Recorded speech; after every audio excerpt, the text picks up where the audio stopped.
What's going on, everyone? This is Brian here, Blogtastic23, coming at you with another how-to video today.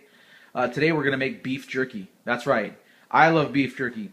You love beef jerky. We all love beef jerky, right? Because you searched how to make beef jerky and you came across this video. So I'm going to bestow upon you a traditional 1,000-year-old recipe on how I do it, okay? Things you're going to need. Ingredients. Worcestershire sauce. I think that's how you say it. Any brand will work. It's only going to be for marinating, so don't worry about, buying the high-end stuff. Soy sauce, honey, black pepper. You can crush it yourself, or you can use this Walmart brand or whatever. Doesn't matter. Onion powder. And then a secret ingredient is liquid smoke. That gives it that taste that's been actually cooked when it hasn't. And then crushed red pepper. You add it for taste to make it more spicy, so use it sparingly.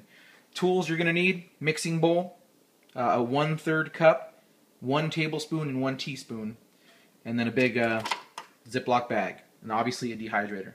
If you don't have a dehydrator, you can go ahead and use an oven. Open it till it's opened about that much. Put it on its lowest setting, and it will work that way. I don't prefer this method. It comes out a little more rough and chewy. Not chewy, but more tough to eat. But it will work. If you're a prepper or survivalist and you want to, stockpile beef jerky, go for it, okay? The meats to use. I prefer London broil. It's the leanest, it's easy to work with. I freeze it for about a half an hour, and then it toughens up enough so I can cut it into thin slices without it being all hard to work with. So any round steak, any red meat will work. Just you don't want to use stuff with a lot of fat, because the fat can spoil and after you dehydrate it. So you don't want to use a lot of fatty meats. Let's get into it. Ready? Here we go. You're going to take 2/3 cup of the Worcestershire, 2/3 cup of the soy sauce, mix it in the bowl.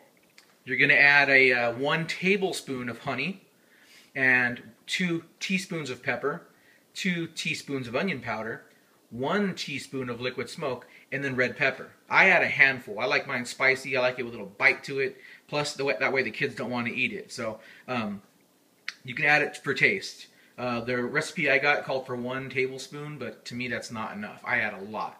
Okay, mix all those goodies up into this bowl. Now you got to mix it good, because the honey's really gooey and it's going to sink to the bottom. Stir it up nice and good until it's really liquidy and everything's mixed up. There you go. And then take all your meat that you cut, put it in the bag. Once the meat's in the bag, you pour in your ingredients, Ziploc it closed, and suck all the air out, so it's vacuum sealed. You can put it back in the bowl and then put it in your fridge for up to 4 hours. I marinate mine overnight. The longer, the better. It's going to have more of a rich flavor the longer it sits in the marinade. So I do mine overnight. Whatever. You don't have to. But 4 hours is usually good enough. Then you come over to your dehydrator, and you're going to lay it out nice and flat. Don't overlap it. Try not to let it touch. But as long as it's not overlapping, you should be good to go. Okay? Once it's all nice and laid out and looks beautiful and tasty already, even though it's raw, go ahead and turn your dehydrator on. Mine is 160 degrees. About 5 hours it's done. Maybe 6, depending on the thickness of the meat. Okay? The thinner it is, the sooner it's going to cook, obviously, right? So there you have it, people. My secret ingredient, passed down from generations and generations. Actually, I got it off the Food Network, but whatever. It's delicious. Okay? You just save yourself so much money. Beef jerky costs astronomical amounts, and who knows how long it's been sitting in that gas station you buy it from, or how long it's been in Walmart's warehouse or whatever. This way you know the meat's fresh, you bought it, you prepared it, you made it, everything's good to go, and you could make as much as you want of it and save yourself money. 3 pounds of beef jerky, if you buy the meat and all the supplies, is going to cost you 20 bucks, okay? 20 bucks at the gas station gets you like 6 pieces of beef jerky. Okay, and all these ingredients last over and over. You can make 4 or 5 batches out of it. So keep that in mind. I hope you had fun.